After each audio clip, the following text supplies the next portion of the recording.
समास वृत्ति विषये परम लघु मंजूषानुसारेण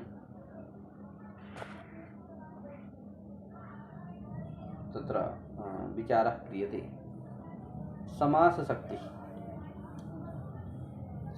शक्ति विषये तत्र नैयायिकाः वदन्ति, विपेक्षावादिनः सन्ति नैयायिकाः। वैयाकरणाः एकार्थी भाववादिनः सन्ति। वैयाकरण निकाये एकार्थी भाव सामर्थ्यम एकार्थी भाव रूप सामर्थ्यम भवति समासे, अथ च नैयायिकानां नये विपेक्षा रूप सामर्थ्यम भवति। तत्र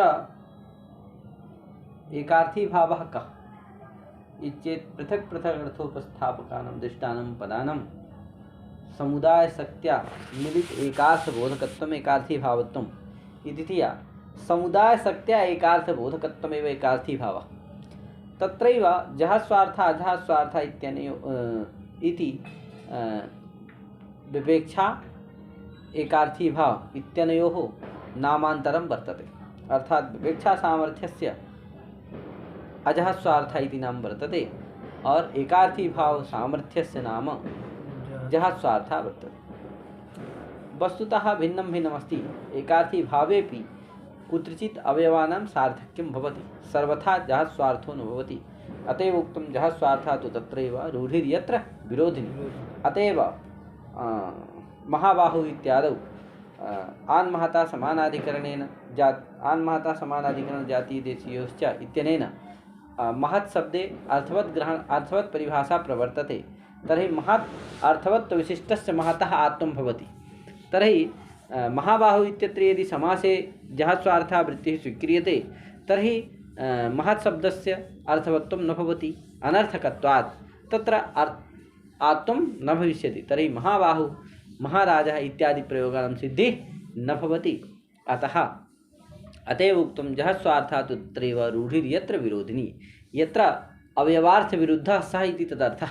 अर्थात् यत्र अवयवार्थ विरुद्धः समुदायार्थः भवति तत्रैव जः स्वार्थः वृत्तिः भवति। यथा कृष्णसर्पः, अत्र अवयवार्थः कृष्णसर्पः इति आगच्छति, किन्तु समुदायेन गेहुआरङ्ग इत्युक्ते गेहुआरङ्गविशिष्टः गेहुआवर्णविशिष्टः सर्पः इति प्रतीयते। तस्मात् अत्र समुदायार्थः कश्चित् भिन्नः वर्तते, अवयवार्थस्य कश्चित् भिन्नः वर्तते। अतः अवयवार्थेन साकम् अत्र समुदायार्थेन साकम् अवयवार्थस्य विरोधः वर्तते। अतः अत्र तस्मादत्र किं स्वीक्रियते, जः स्वार्थः वृत्तिः स्वीक्रियते। अर्थात् अवयवानां सर्वथा नैरर्थक्यं वर्तते। समुदायस्यैव अर्थः गेहुआवर्णविशिष्टः सर्पः इति समुदायस्यैव अर्थो वर्तते इति। तर्हि ज्ञातव्यम् अवश्यमेव जः स्वार्थः तत्रैव रूढिर्यत्र विरोधिनी। अतः सर्वत्र जः स्वार्थः वृत्तिः न भवति एकार्थी भाव स्वीकारेपि। तर्हि एवं वक्तव्यं। तर्हि अत्र वैयाकरणनिकाये एकार्थी भावः अथ च एकार्थी भावरूप सामर्थ्यं नैयायिकाः वदन्ति विपेक्षारूप सामर्थ्यं वृत्तौ स्वीक्रियते इति। वृत्तयः पञ्चतयः कृत्यधिदैकशेष समास सनाद्यन्त धातुरूपाः पञ्चवृत्तयः इति धिया। पुनः अत्र दोषः भवति। नैयायिकाः विपेक्षारूप सामर्थ्यं स्वीकुर्वन्ति, तत्र वैयाकरणाः वदन्ति बहु तत्र दोषाः सन्ति इति ते वदन्ति। यतोहि यदि एकार्थी भावरूप सामर्थ्यं न स्वीक्रियते, वृत्तौ विपेक्षारूप सामर्थ्यं स्वीक्रियते चेत् बहु दोषाः सन्ति इति, बहु अपूर्वं वाक्यं कल्पनीयं भवति इति, बहु दोषाः सन्ति इति ते वैयाकरणाः वदन्ति। तत्र कतिपयदोषाणां गणना क्रियते, मञ्जूषायामपि प्रतिपादितं वर्तते, तदेव विचारः क्रियते। प्रथमम् अहं किञ्चित् वदामि, अनन्तरं पठनीयम्। तर्हि यदि एकार्थी भावरूप सामर्थ्यं विपेक्षारूप सामर्थ्यं स्वीक्रियते चेत् तर्हि किं भवति? विपेक्षारूप सामर्थ्य स्वीकारे यः पदानां यः अर्थः भवति सैव अन्वयविधया किं तस्यैव भानं भवति, अतिरिक्तस्य अर्थस्य प्रतीतिः न भवति। अवयवार्थस्यैव प्रतीतिः भवति। यथा राजपुरुषः, अत्र राज्ञः पुरुषः राजपुरुषः, अत्र राजपदार्थः वर्तते, पुरुषपदार्थः वर्तते। अवयवार्थः कः? राजपदार्थः, पुरुषपदार्थः, षष्ठ्यर्थः सम्बन्धः। तस्यैव अर्थस्य वृत्तौ अपि भानं भवति। अथ राजसम्बन्ध, तर्हि राजसम्बन्धी पुरुषः इत्यर्थस्य प्रतीतिः न भविष्यति, है कि नहीं? तर्हि राजसम्बन्धी पुरुषः, राजसम्बन्ध्यभिन्नः पुरुषः इत्यर्थ प्रतीतिकरणाय विवेक्षावादिनः नैयायिकाः वदन्ति यद् राजपदस्य राजसम्बन्धौ लक्षणा स्वीक्रियते। तर्हि राजसम्बन्धी पुरुषः अर्थात् राजसम्बन्धवद् अभिन्नः पुरुषः, राजसम्बन्ध्यभिन्नः पुरुषः इत्यर्थस्य बोधः भवति।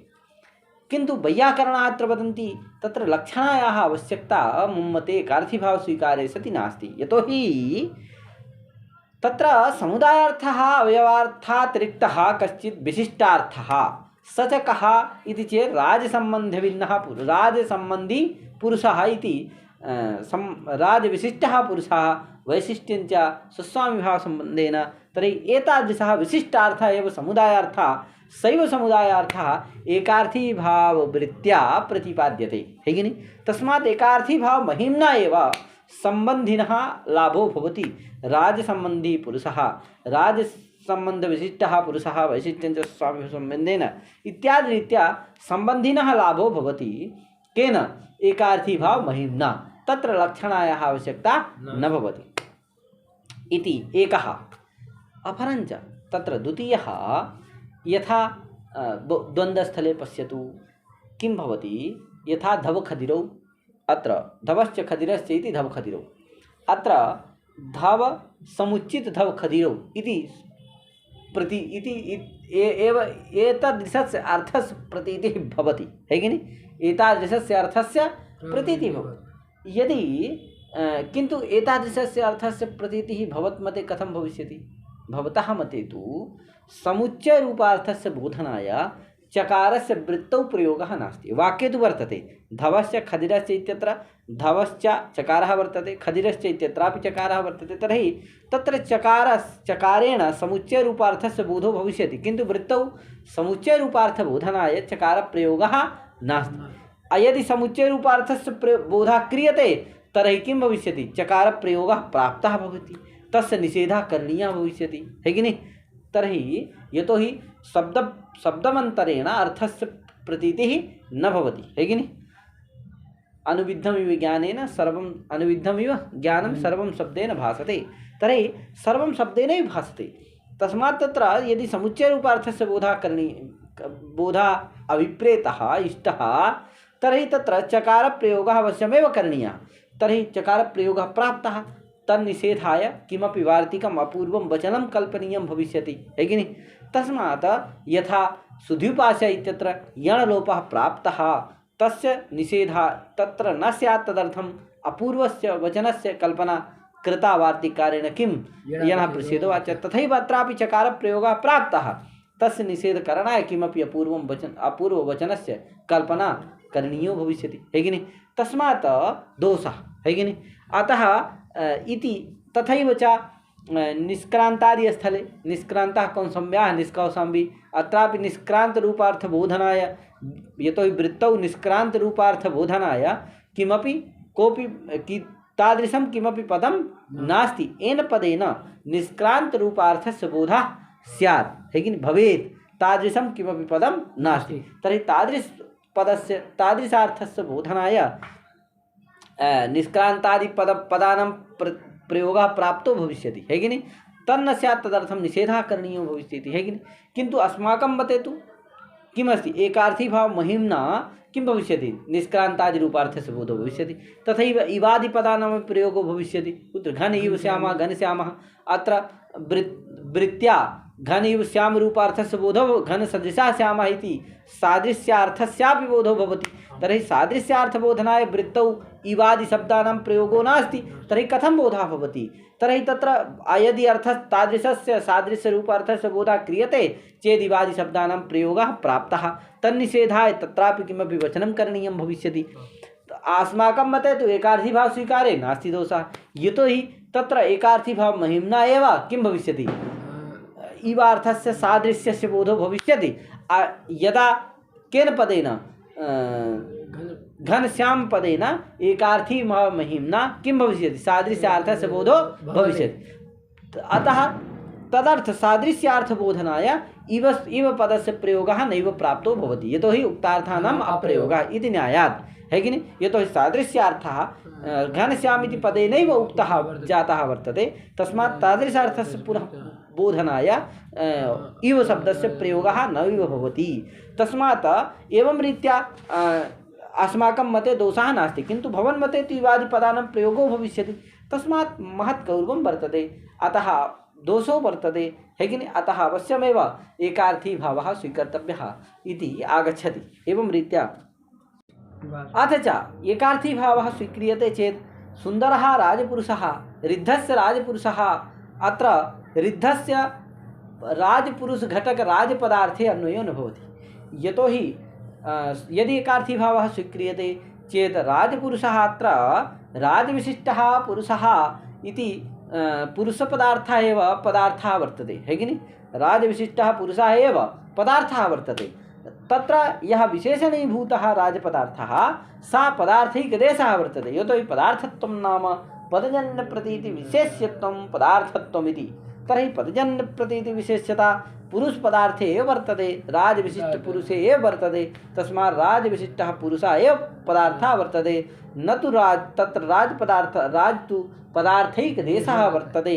तस्मात् तत्र पदार्थः पदार्थेनान्वयति पदार्थैकदेशेन इति धिया ऋद्धस्य पदार्थस्य ऋद्धपदार्थस्य राजपदार्थे अन्वयो न भवति। अतः ऋद्धस्य राजपुरुषः इति प्रयोगो न भवति।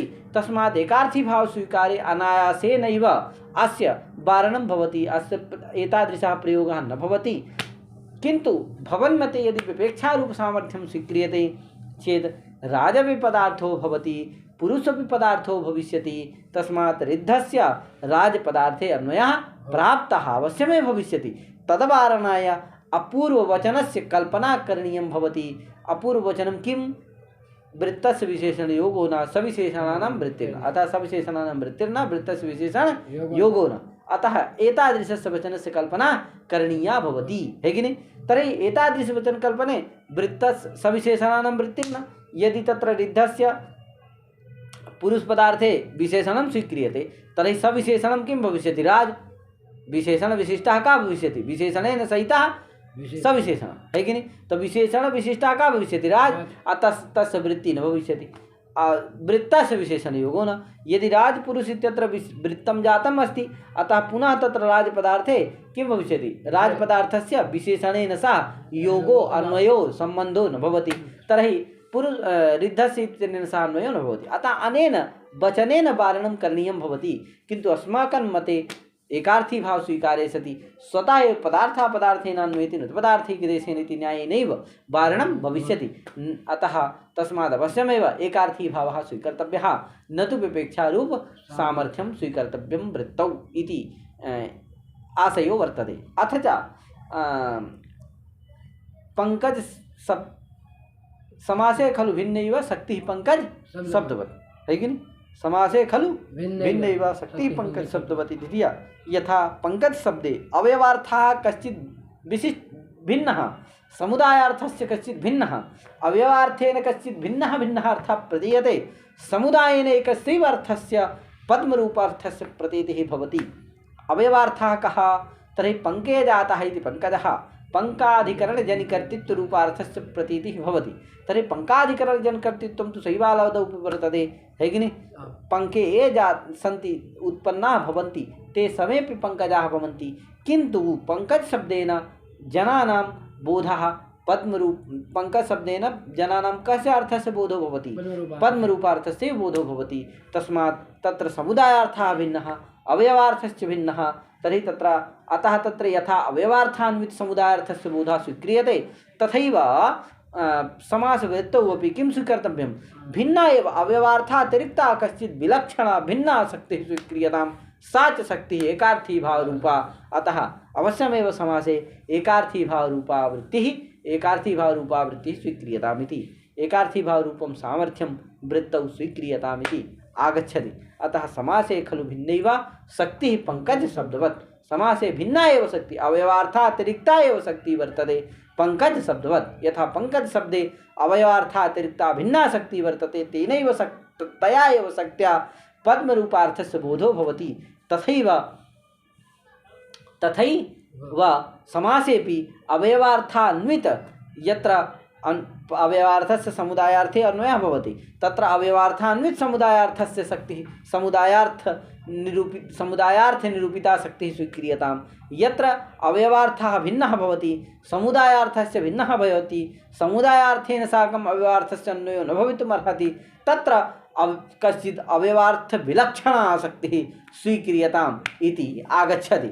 तस्मात् अवश्यमेव समासे भिन्ना शक्तिः स्वीक्रियताम् इति आगच्छति।